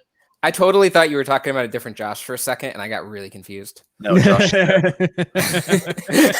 But that's what tier I see is because I feel like Josh is still on a tier slightly below I would say where Heiss is, where I think Heiss is just outright a Molyneux fan. Like, I don't think he's a Molyneux fan. I've seen him if condemn Molyneux. If he's not, I bet it's because like, oh, he's just too statist or something. It's just something stupid like that. How my favorite thing on the internet is when you're on Twitter talking to like groypers or something, and they're like, you're like, you somehow you end up bringing up Richard Spencer. They're like, no, I hate him. He's too far left, and it's like, oh yeah, okay. So there was a post in the LPMC group about that. Someone said something about Richard Spencer, and everyone in the group got really, really mad. Like, no, we don't support Richard Spencer. Because they're like, oh, well, no, he's a socialist. And but it's like, if that is what your main problem with him is, then for all reasonable extents and purposes, you are a fan of his. If that's your only issue, that's. So there were some that had other issues. I will admit that, but then there's some just doing the socialist thing. But also, another guy pops up and is like, "Actually, I prefer the Cantwell and Howe types," and no one says a fucking thing. God. And then later he said something. The same guy. I'm not even gonna name him because he's just like a total nobody. But he said something like, "They cry out as they strike you," and that's a really common alt-right trope. It's the original quote is like, "The Jew cries out as he strikes you," or something like that. Like, it was totally right off of that. I mean, it was very transparent. It's so far beyond any reasonable deniability whatsoever, and that's just it's so ridiculous. And it's like, I mean, Fakertarians, you guys have gotten better in like the past year or so, but I remember even like a few years ago, like 2018 or something, it was like cool that you guys were willing to call out like the literal like Nazi people, but it's like you'd still play so soft on these other ones and stuff. But it's like, I'm glad that we're all. They also ramped up the paleo strategy, like that ramped up over. Yeah, well, it was always there, but I'm glad that we're like all on the same page about like Woods and Smith and like types like that now, because it's so ridiculous, and just anybody who doesn't see what they are is just not somebody that's even worth our time. They just really aren't. I could see some being worth our time because I think I was convinced a little bit. Yeah, but you are very rare in that. But it's like, especially the people who refuse to condemn like the very, very, very top tier of Spencer, Cantwell, Howe. That's like, yeah. Oh my! Like, if you don't have a problem with them, you're literally a Nazi. Like, they are all literal Nazis. They tweet Heil Hitler and stuff. Like, they are literal, actual Nazis. And then it's like, I'd put maybe one peg below that, you'd have probably Molyneux, and then like one peg below that, maybe you'd have Heiss, and then a peg below that, you'd have Josh, and then a peg below that, you'd have most. Are you telling me Dave Smith doesn't get a peg? Dave is probably on. I don't know if I would put Dave on the Heiss peg or up on the Molyneux peg. Actually, I'd put him on the. I think I'd put him in between. Honestly. Yeah. But on the subject that was a picture in my head that I did not need. A lot with he doesn't want to kind of like side with us, and he's kind of riding the line between the usual voluntarist take and the fucking Mises Caucus take. Well, it's clear what Josh is doing and why. Yeah, because it's for his entire career in the Libertarian Party, he's been like the Mises Caucus candidate. Mises Caucus. He's kind of tied himself to it like an anchor, and that's his whole brand. If he disagrees with it, he has to say something. I'm pretty sure he I get the idea that he knows that these things and these people are bad. I really think that he knows and acknowledges that, but he's just too deep to go back on it now. It's like this entire political career is invested in this. You can't just go back on that. It's like the same as how a lot of people, who supported Trump in 2016, like vocally, don't really like him now, but it's like they can't go back so everybody can say, I told you so. So they just are going to vote for him again anyway. And unfortunately for Josh, I feel like he's going to end up getting stabbed in the back by Heiss and Co. in the LPMC. Well, that's going to end up happening. Dave Smith is stabbing him in the back. Yeah, that video, where he was complaining about him, where Dave's like, "I'm not mad," but he's totally mad. Hey, Dave, if you're watching, it's because 38 minutes. Yeah, he was so mad, and he talked about how his group called me gay or something like that. It's just no amount of dissent is ever acceptable to them. So it's you can be like Josh and parrot all these talking points for them and launder their rhetoric into the libertarian mainstream and be carry water for them, but the second that you do anything to oppose an iota of what they say, you're gone and you're canceled. It's the exact same. There's a lot of tribalism. Yeah, he said a mean thing about Gary North. Yeah, and so that's not allowed. You know what else is funny that I wanted I wanted to bring up earlier is that when you were talking about Tom Woods, if you want Tom Woods to stop replying to a Twitter conversation, just bring up Gary North. It works without fail. It's hilarious. So we'll be going back and forth, and I'll be like, "What do you think about Gary North wanting to stone homosexuals?" Yeah. Moves right on to another. He's what did he call him? Like a hero and a scholar or something, and the only man I pay to read, or the master and the only man I pay to read. The scholar and a gentleman thing was Austin Peterson. Oh, yeah, about Augustus Invictus, yeah. right? Yeah. It was before Charlottesville, but it was when you knew what he was already. Yeah, Okay, what else do we got in here? I mean, I feel like we could go on about Dave Smith all day and all of them. I feel like the caucus is getting even worse with refusing to kick people, because Dave, like a couple months back, was kind of getting mad at them for that. He's like, you shouldn't be kicking people for these things. Yeah, because they see it as capitulating to the SJWs, and then so it's like giving up any ground is.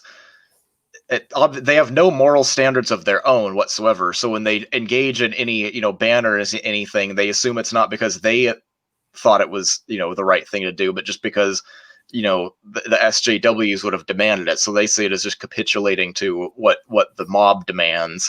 Which really, the only time they ever give any ground is when they have a lot of public pressure, and I've noticed that it takes a lot of pressure for them to do anything regarding alt-right members, and they kind of have this attitude that like, you guys can believe this, but just don't say it. Don't say it out loud. We'll keep you here. Well, that was the emo Hoppian thing. That was the thing where they let him back in if he agreed to like tone things down. I have a long-running hobby of getting emo Hoppian banned from Twitter. I think I have like at least 3 of his accounts under my belt. So he has Fakertarians blocked, but he still like quote tweets us and writes that like we want people like him dead or something like it's like totally absurd. Like I don't want him dead. I just like making fun of him on Twitter. Like I just want him to stop being like, I don't know, a nerd. Didn't he lock down his account after he got caught wishing Nick dead? Yeah, there was he was arguing with Starwark about it. Times. There was something like that. But I've just noticed like the Mises Caucus they're just refusing to acknowledge certain people now. Like they've actually gotten a lot worse with it, even in the past 5 months or so. Like since I left, like there was a time even right after I left where I would bring up some people and they'd be like, "Okay, we're kicking this guy." Like even like worst of the worst kind of thing. Like the guy I posted about today who wanted the cops to put people in body bags at the protests, but. He's still in there as of a couple hours ago, and I don't think they're going to do anything about it. Yeah, it's not even the Mises Caucus anymore. It's just the Hop Caucus is all it realistically is. It's the Dave Smith Caucus because he's just bringing in his fans. Oh yeah, it's really funny because like Dave Smith basically runs the caucus now. Like I don't even think it's Heiss anymore. Yeah, my favorite thing is like when Dave Smith, like you say some true thing about like Dave Smith and his fan base, and then you get all of them coming in with like their profiles that have the fraud people 1488 on them and stuff, saying that's not true. And it's like, well, thank you for proving my point. Yeah, I mean, what's funny is that actually a lot of the people that were kicked out of the Mises Caucus, like when the whole uproar happened, like maybe 6 months ago, they were people from Dave's private subscriber group. Yeah. Like across the board. Like that Jesse Miller guy, the what was it? Europe is for Europeans. Yeah. It's just a cultural preference. And libertarians need to do more about race as it relates to what was it? Social cohesion, crime, and IQ or something like that. That the screenshots that actually eventually got him kicked out after Heiss doubled down on keeping him in were Jesse Jesse Miller is the dude's name. He was ranting about Jews and stuff like that. Those are from Dave's private group. Yeah. Which obviously where they're completely allowed. Clearly, that's clearly, par for the course in the Dave Smith group. The Dave Smith group is just the Mises Caucus group without absolutely any moderation. Do you want to know where that screenshot from today came from of the guy saying that protesters should be put in body bags? Dave Smith group? Naturally. Yeah. Okay, do we have anything else we want to touch on, or should we wind down? Like audience questions or something for a while? Okay, yeah, sure. Get your audience questions in. There's a little bit of a delay on this, but let's see what we got here. Somebody did ask about tenants being evicted. So Aaron Goss question. Yeah. So essentially the coming eviction crisis that is very real. I guess what should be done about that? What should be done? Yeah, I mean, obviously the COVID pandemic is a pretty unprecedented situation that pretty much throws all ideologies into chaos. And it's an unfortunate situation because neither side deserves the wrong that they would be getting from it. It's like if somebody loses their job because it's a pandemic and that they're not an essential worker or whatever, and they no longer have a means through no inaction or fault of their own, and they can't pay their bills now, that's not fair in a normative sense of fairness for that person to be thrown out of their house. But I don't think it's fair, and obviously this is where Aaron's going to have a problem, but I don't think it's fair either for a landlord through no fault of their own to have to not get their income for the month. A lot of people, rely. That's their sole source of income. That's like how they survive. They might be like, disabled or elderly or just whatever. I don't care if they're anything else. I think that landlording is a perfectly valid thing to do, and I don't think it's right. You're totally evil now. Yeah, I know. But so I don't think it's a reality of the situation today. Landlord is a job. Yeah, even if your opinion on it in the future, absent how it is, we are right. It's a job right now, and so they technically are kind of out of a job in a sense. So that's not fair. It's like even if you disagree with like you were saying, if you don't want landlords to exist, well, they do right now, and they're people, they're decent people who rely on this. So it's like it's not fair for them to just completely lose all their income and have to have somebody live for free on them. But so it's just not fair to either side, and there are not probably very many acceptable libertarian policies of how to deal with it. So it's like I feel like in a pandemic or an unprecedented situation that kind of transcends ideology, you probably have to look past ideology and just say, okay, what will work. I will definitely say I'm not going to side with the banks. Like they made their bed with the government, they can fail. Do you feel the same way? I probably not, but you don't think that the bank should fail and that foreclosure shouldn't happen? I don't think there should be like bailouts or anything like that. I don't think there should be bailouts. I'm saying I think that the banks that made their bed with the feds and they took these loans, they had these loans secured by the federal government, they should drown because they made a bad decision, and these people should not lose their houses in evictions. Well, it's like, I mean, the people agreed to, get the houses as well. So it's but one thing that I think, would be a very mild policy that could help to some degree and would be pretty compatible with libertarian principles is to try to sell off excess federal lands and things like that, and then use that money to try to fund essentially a short time UBI for people who have lost their job and are unable to pay their rent. That seems like I don't know how much that could generate or to what extent that would cover the problem at all. But that seems like a very good source of government money that could help people out without interfering with people's rights.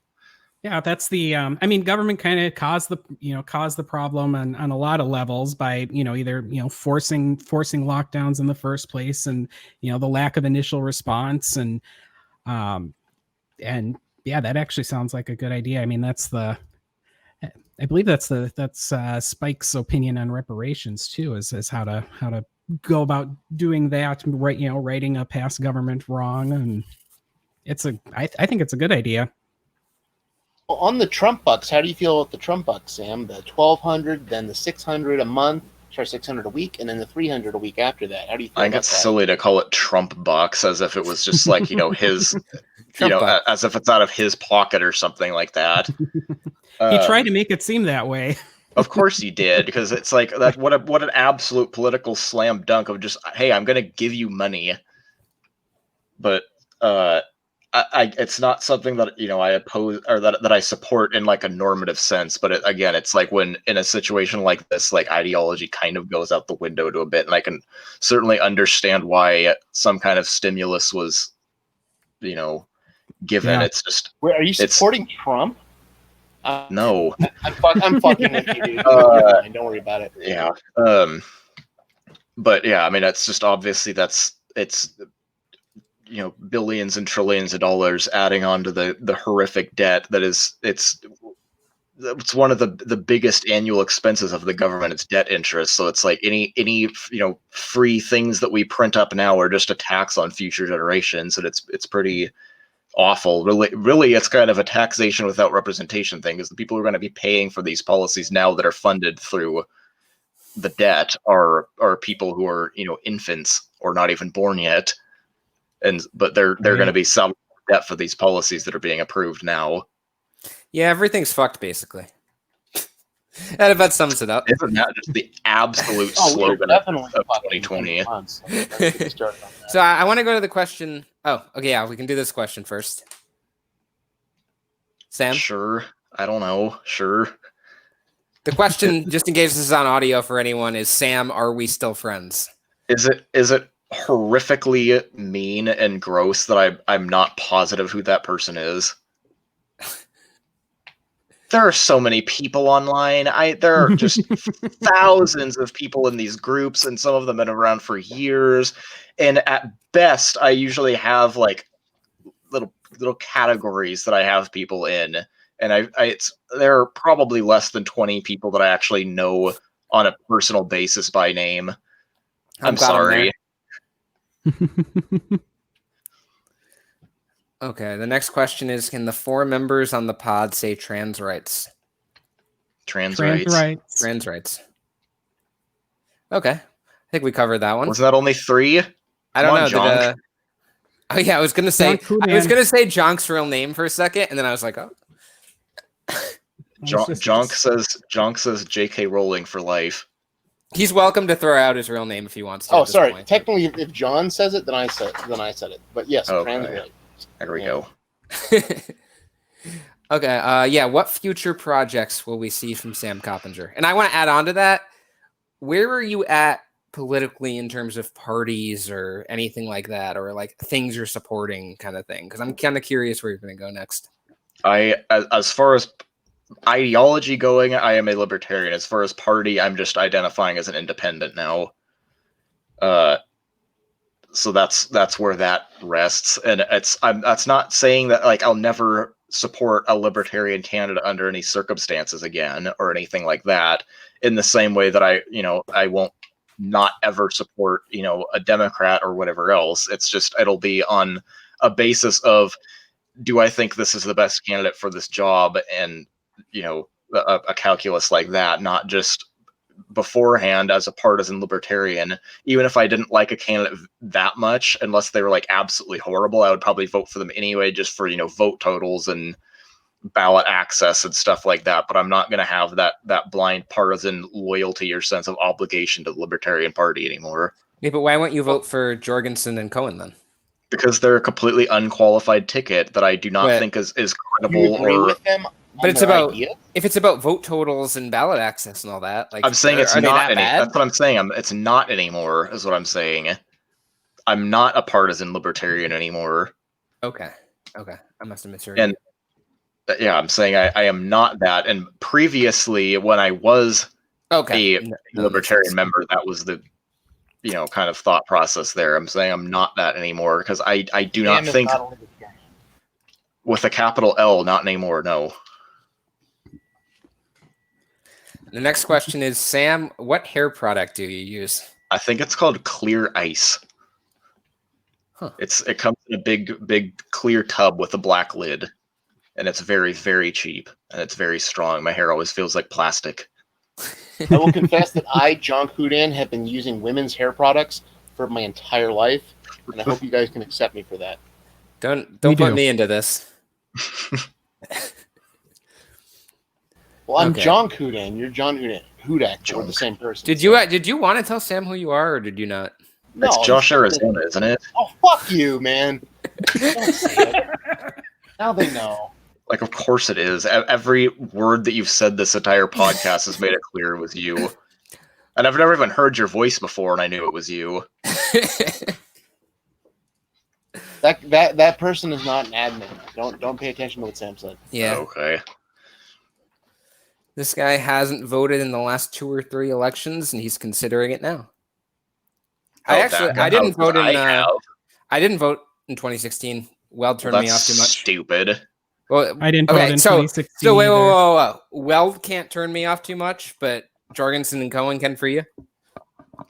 Yeah, it's not about just that you're allowed to be turned off by a candidate. It's about why, and that's being turned off by Weld in 2016. Since then, it's very fair not to like Weld, and I don't either, because he's proven that he's a backstabber with no integrity who thinks nothing about lying to the public after making a promise and giving no explanation or apology for breaking it at all. So that's something I don't know if we've been over this before, but just really quickly, that's something that is misconstrued about my position on Weld. Is people when I said I don't like Weld anymore, thought it was just like a partisan party thing that just like, oh well, he's just it's just because he's not libertarian anymore, you're not going to like him, and that's not why. It has nothing to do with the party. It's the fact that he made a promise to the public, which just happened to do with what party he was going to be in, and then completely broke that promise. That is what the problem was making a promise to the public and then breaking it. The fact that the promise was about party is not really relevant to that. Does that make sense? No, I get you.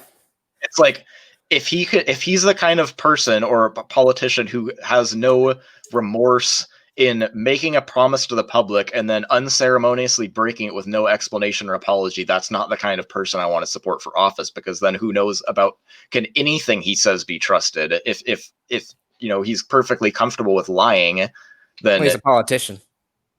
Yeah, well, that's a modus operandi for a politician. It's pretty common. But so yeah, that is what my problem with Weld was. Not just that he left the party for its own sake. It's that he lied. Say that Bill came back and he was the nominee. Would you vote for him? I would not support him. I wouldn't, support him. But it would depend who the other candidates running and stuff. Say it was this year, and somehow there was a substitution of Jorgensen Cohen for Weld, and Weld and a clone of Weld. I didn't want to throw in any other variables. I would probably vote for the Libertarian ticket then. I'm telling Spike. Yeah. Well, it's like I'm also assuming that if Weld and Weld 2 were the candidates, that they would be, getting way, way, way more attention, and they would probably be getting into the debates and stuff like that, which obviously JoJo is not going to do. I've never trusted Weld 2. He's always been a backstabber. Well, I don't anymore, so I'm not going to disagree with I was you there. talking about Weld 2 like the clone, but okay. Normal Weld 2. Weld TOO and Weld TWO. Yeah, I definitely agree that the positions of Joe and Spike not having some previous notoriety probably isn't working in their favor by any means. And it's not just about some politician worship thing that a lot of people say. It's just oh, well, just having been in government makes you, like somebody. What a bootlicker. It's not that. It's that if somebody has been in office, in elected office, they've faced, actual stakes. They've had to deal with donors. They've had to respond to constituents. They've had to, be put into high pressure places where it's a very big ask and a show of character to be able to hold to their convictions and principles, which somebody like Amash has done over and over again, showed that he will not bend. He will hold to his convictions. But it's, look at any of the other members of the Freedom Caucus who got elected on ostensibly libertarian platforms, who are now Trump's biggest defenders. It's like, you don't really know what somebody's going to be like until they've been in office, because it's right now what JoJo says as just a nobody is no more valuable than what a crackhead outside of 7-Eleven says. It's like, almost everything that she said, all of her positions and everything on almost every issue are great, but it's like, it doesn't mean anything because you haven't been in office and shown that you have the conviction or the ability to actually implement those principles and hold by them in the face of pressure from media and voters and special interests and what have you. Being a politician is a virtue, you're saying? Can we get just somebody other than Josh to respond to things? Every single thing I say, he just twists in some nonsensical way. Because they weren't previously politicians, that they're not qualified. And I was just explaining why that is, and you clearly ignored every word of it. That it's not just about some state worship of, they've worked in government. It's that because they have been in government, you know what they're going to be like in government. And you know that whether they could be trusted and what they're gonna be like with anybody that hasn't already been a politician. So we know Weld can't be trusted already. Yes, he's absolutely. Been in government. Now, well, you know that because he's a liar, not just because he's been in government. But so you know that Amash can be trusted because he's been in government and he's held by his principles all this time. Whereas and now he's gone. That's not relevant to what I'm saying right now. But so it's when somebody has been in office, in elected office, they've faced all these pressures from every angle that are trying to get them to do the wrong thing. So when they do the right thing, you know that they really have that sense of conviction that's going to play through if they're elected to a higher role. And we don't know anything about JoJo. She could completely capitulate to Trump's agenda if she were ever elected to office. We don't know because she's never been in office. You think Spike would capitulate? It's not even... Just Spike is never going to get elected to anything. You think he would capitulate if he was elected, though? It's hard to say. I don't know what you're speculating on Joe Jorgensen, though, but you can't speculate on Spike. Spike's a lot better than JoJo is. Yeah. I'm very, and I sent a DM to him and said I don't expect you to respond to this, and indeed he did not. But I sent him a DM a while ago saying like I'm sorry for you, and it's probably embarrassing to have to be the running mate of somebody who says ridiculous and embarrassing things all the time, like Antifa's more fascist than the government. It's like, that's just so embarrassing. And I know Spike is so much better than that, and it's embarrassing that he is obligated now to support her and not, be critical of her, because that would fracture the ticket. And I understand that, but it's just, I think he's in an awkward and uncomfortable position. I feel sorry for him about that. Okay. Do we have anything else we want to cover before we finish up, or would you vote for? Would you vote for? This has been up a lot of times. The Obama thing. Here. Yeah, let's take this one before we wind down. I mean, we can take a few more, but what do you think of Obama? I don't like Obama. I think he was a bad president. It's like if you want to compare him to something else, I might have a position that you would think would come across differently than that. But just normatively, straight up, no, I do not think Obama was a good president. I think he was a bad president, and I don't agree with very many things that he did. Do you think he's a war criminal? No. What do you think about the 90% of the drone strikes in 2009 after he became president? 90% of the drone strikes resulted in civilian casualties. How do you feel about that? Bad. And that's part of the calculus of why I said he is a bad president. But yeah, is that a criminal action? Did he authorize death of civilians? It's a war crime is when you target civilians, not just when civilians are. But not just that. When you disregard that the civilians are there, so you can be reckless about it. Even you kill one guy. You want to target one guy and you kill 40 people. One of the absolute bomb a worst wedding things party. Yeah, one of the worst things that Obama absolutely ever did was bombing the hospital. That was absolutely inexcusable, horrific, absolutely awful thing, and that still wasn't Is bombing the a hospital war crime because it was a mistake. It's still, he should still be judged on it to a heavy degree, but it's not a war crime. It wasn't. Well, no, it wasn't wait. Bombing Obama the to hospital say is a war crime under the Geneva Convention. intentionally, but I mean, it wasn't. They knew it was a hospital. Did they commit a war crime by bombing a hospital? That's not what it was. They did not just say we're going to go They bomb a knew hospital. It was a hospital. Do you think he's a murderer? No, Why? because he's not. So if you order someone to kill someone, you're not a murderer? No, not even by definition. No. So what about Charles Manson? You're saying yeah, even Charles Manson isn't literally a murderer. you're saying Hitler's not a murderer. I'm not sure about Hitler's life if he personally killed anybody. But you're saying it's like this is such a stupid thing that like the left and radical libertarians try to do is they say, you know, they make this ridiculous black and white thing, and then if you give the wrong answer, it's like, oh well, you love Hitler then. It's like, I didn't say you love him. I said you don't think he's a murderer. Doesn't mean that's a good person. As far as I know, he's not. And it's like Jonk is trying to do right now. It's like either you think Obama was a war criminal murderer or you think he was great, and that's not. I just said he's a bad president. And believe he was degrees of bad or good, but I'm asking, do you believe he was also a war criminal? No, I don't. If we're saying that every president could potentially be a war criminal, I don't think every president has been a war criminal. Do you think George W. Bush is a war criminal?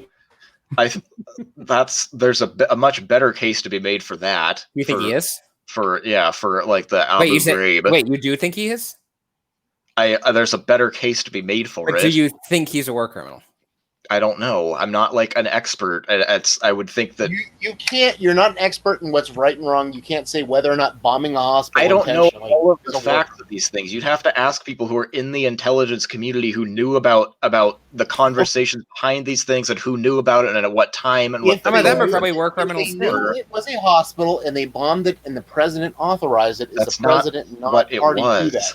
That's not what the situation was. Can you think of any presidents that are war criminals?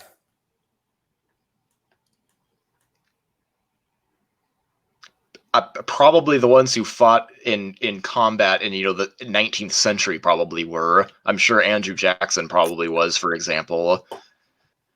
I feel like war crimes were a given back then, especially against Native Americans. You're only a war criminal if you actually commit the act. Was Lieutenant William Calley, who ordered the My Lai massacre, a war criminal because he didn't personally do it? He just ordered his soldiers to do it. Was he a war criminal? I don't know what the actual definition of war criminal would be, if it would include that or not. Yeah, but is somebody morally culpable if they're in a position of authority? Yes, I've already said that. Okay. I've already said that they deserve to be judged for these decisions. I don't know if that makes them literally a war criminal. And that's what's so stupid about this discussion, is that it completely shifts the focus away from what actually matters and makes it about people. Did they commit a criminal act and were they engaged in a war? This is stupid. Let's talk about murder. Is murder a criminal act? Half the podcast. Anyway, no, I don't like Obama. I don't like Obama. If that's the question, I think Obama is better than the candidates that are. I think he's better, obviously better than Trump, and I think he's probably better than Biden. I'd rather have Obama as president again than Biden, and certainly rather than Trump. But I do not like Obama. I do not think he was a good president. Okay, so that guy who was angry before saying we weren't libertarians is in the chat again, saying, haha, literally pretending that George W. Bush wasn't a war criminal. Jesus, you guys, just go home. Just go home. I'm just going to say for the record that I think 3 out of the 4 of us do think that George W. Bush is a war criminal. Yep. So, I'm just saying. So I'm waiting. I'm going to wait for Skylar to give me credit on that one. And I'm sure that's coming. You're gonna wait a long time. I'm sure it's totally coming right now. Any second. I'm watching the chat. Come on, man. You got this. Come on, Sky. Any second. He's got this. Don't worry. Or should we just be going home? Just go home. Just go home. I might just be go home in a bit, but we'll have to see. The brackets, Sam. Why are you still upset about the brackets? No one's gonna know what that is. Nobody knows what that is, so it's stupid to talk about. But just very quickly, the reason why I was so irritated is because I volunteered my time to help out with it and made this whole thing, and it took like several hours to do this, and then I give it to you guys, and you completely screw over the entire thing and make it just a meme against me, and that's like pretty scummy, I feel like. And I'm fine with being memed against, but the fact that you took something that I spent a lot of time on for your benefit to help you with and then turned it against me was pretty irritating. You know we troll you because we love you, right? I don't know about you. I feel like we haven't made that many posts about you from like the main page. Like it's been a while. Yeah, probably not many, but I mean, I have every meme of me or of the page that I get, I save to a gallery, and I think there's like 137 different memes now, and I'm fine with that, and I keep them because I think they're fun and funny, even the ones that are like on an awful basis and clearly made by alt-writers. I think it's funny that memes are made of me. But it's just, when it was something that I took time out of my day for to help you guys with, and then you take it and turn it against me, was pretty irritating. What did we do exactly? Didn't we just edit it? You replaced like half the names with me. I don't think it was half. It was like 3. I just swapped you with Chris Cantwell. That was it. Yeah. And I don't remember this was like probably 2 years ago, and I don't remember all the details now. But it's like, there's holding that ever since. One of the things was that you guys wanted every Fakertarians mod to be on there, and I was like, that's dumb. Like, why would we do that when there were like all these other people that clearly like needed to be on there that were actually relevant, to. You're saying we're not relevant? I mean, relevant to the purpose of the bracket. It's like you had like Randy on there. It's like Randy. Why? How is Randy a Fakertarian? Why should he be on there? I can think of something. Doesn't he like? Didn't he support like some like that Washington governor or who was it? Yeah, he like loves Inslee. It's weird. Yes, but regardless, it's like clearly, you guys were like excluding. I don't remember exactly who it was, but it was people like on the tier of like Tom Woods and stuff like that for the sake of having like Jordan and Randy on there. It's like, that's stupid. Why would we do that? Because they wanted to be in. Yeah. Anyway, you have to see the utility of trolling you though. Like it was awesome. Like we got a good laugh out of it. Oh, that was the bayonet quote. Yeah. I missed that. Wait, did somebody comment the bayonet quote? No. I was just remembering. He's saying that was the origin of it. That wasn't very nice, Sam. I didn't like that. Yeah. Facebook didn't think what I said about the supporters of this terrorist guy said was very nice either, and LMNT has gotten in trouble because of that. I didn't report you for telling me to sodomize myself with a bayonet, but I am remembering it. We used to get in trouble for. Yeah, it wasn't a DM, but we used to get in trouble for posting like Jared Howe quotes, and we'd get zooked for them. Zooked? Zooked, whatever. He's at least a half white client, so I'm 2, but I'm fine. Oh, 2. Oh, I'm like a half one. Christ, you guys are slow. Okay, do we have anything else? Oh wait, ask my question above. What did you say? What did Joey say? I cannot find his question. It's always so hard to read the comments on these things. I always want to go through and read the comments after, and it's like they're by time signature, and you have to watch the whole thing to read the comments. You can read the so in the StreamYard thing, if you click comments on the right side, like next to the private chat. Oh. Yeah, that's how I've been doing it. Oh shit! I didn't even know that was a thing. I didn't either. I can't find his question. Yeah. Yeah, I don't see any. I just Control F'd Joey, and that's the only comment that I see. Yeah, me too. Wait, ask Junk my meme question.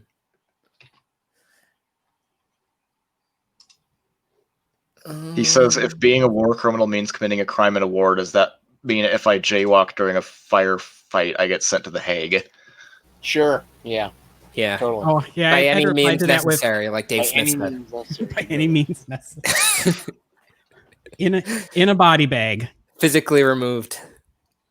Helicopter. Okay, do we have anything we want to talk about before we wrap up? Because we're approaching 2 hours, and I don't think anyone's actually going to watch the full 2 hours, but I feel like we should make it like not totally ridiculous. So if someone sees it and they're like, they talked for 8 hours. Like, I'm not going to watch this. Oh, and message to Dane. Don't hate on me, dude. Like, I've interacted with you a lot. You just didn't know it was me. That is true. But Sam, do you have any closing statements or anything, or anything you'd like to say? Not really. Okay, so well, thank you for coming on. It was an ordeal again. We had a fun time. Aaron Goss said he watched the whole 2 hours. I'm Thank glad. you, Aaron. I did too. That, honestly. I watched the whole 2 hours except for that one point where I turned my camera off so I could go to the bathroom real quick. But Aaron, I'm gonna start referring to you as my biggest fan. Is that okay? He says he kind of regrets it. So we can physically remove the podcast, like Josh Vincent was saying. Hoppa will be happy about that. Oh wait, I haven't used timeout for a second. I haven't used the green screen since the start of this. So let me I just want to throw up Hoppa on like one of those like floating noodles things. God, I never get sick of that picture. So this is Hoppa. He's a very serious person who is going to physically remove everybody. That's the defender of Western civilization right there. So to speak. I thought Stefan Molyneux like personally saved Western civilization. He's the defender of the eggs. Oh, He's the man who holds the eggs. And the holder of the eggs. Somebody needs to you guys know the GameCube game Billy Hatcher and the Giant Egg? No. I do not. It was a GameCube game. Somebody needs to put Molyneux on there. That'd be a good one. I'm hanging out with Eric July. I'll try to meme that somehow. Yeah. Okay. Do I have any other green screen pictures? I'm kind of stalling a little bit, but we can just end. No, Dane, I like you, dude. Don't. It's not a bad comment. I like. We can just end looking at this picture of Dave Smith that I used to edit the clown picture I made of him the other day. He just has literally the most punchable face of anybody. That picture less so than this one other one that I'm thinking of, where he just literally looks like the guy who your sister dates after she has a bad relationship, and he mooches off her. He doesn't have a job. He sits on the couch all day and like tells her to pick up food on the way home, and then you come over and you're like, "Why is this scumbag living with you?" And he's just like, "Relax, man." I could totally see that. Oh That's my god, exactly what his face looks like. So I think that'll be the final comment. I think for one last thing. Shout out to Dane Willette for the open polls. Yeah, we do appreciate all those. about that. Yeah. Okay, so this podcast is sponsored by the LMNT Open Poll Caucus. It's true. So thanks everyone for joining us today. Thanks Sam for coming on again after he left. We appreciate you coming back. Yeah, and we thank Josh for coming on for like 10 minutes and condemning a Dave Smith tweet. So that was we expect a new Dave Smith video for that. So I'll have weeks of content. Thank you. Exactly. So I think we're done. Yeah. You guys have a good